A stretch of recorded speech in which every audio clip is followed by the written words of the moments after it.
I find that one of the most common chokes used in most street situations is a side choke on the ground, where somebody will get you around the neck, lean against your body, and choke. With some very simple counter movements to that, you can come out on the best end. In this situation, I'm going to be thrown by my opponent. So Todd will be throwing me. I end up on the ground.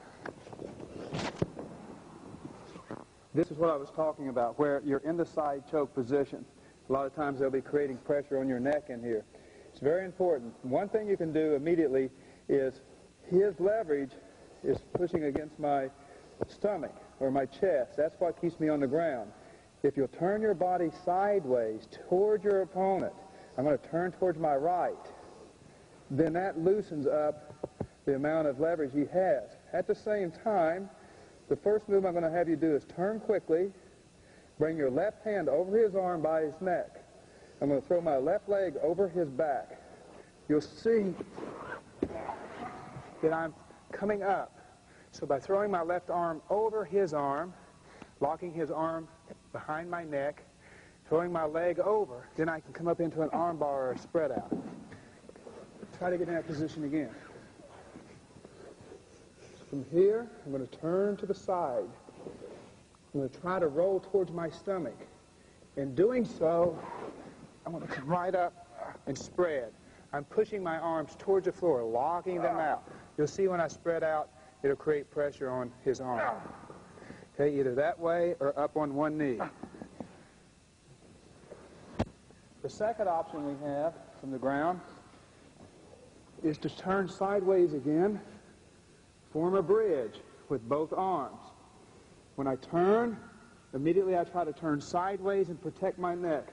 One of the most important things on the ground, if somebody knows what they're doing, they're going through your neck to choke you out. So you've got to keep your chin in, protect your neck, so they can't go to it. Second thing is to minimize the amount of leverage that they have on you. So I'm going to protect my neck, turn to the side, and I'm going to form a bridge underneath his chin.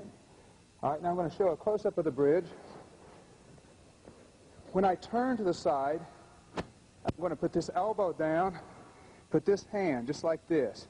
Todd, if you will, come around here and stand up, please. I want you to put all your weight on my arm right there. Just stand up. So I can stay there all day long. The harder your opponent chokes you, the more it chokes them. Now you can keep that until your opponent kind of runs out of energy or relaxes themselves. Then you can go for the counter movement, which will be this.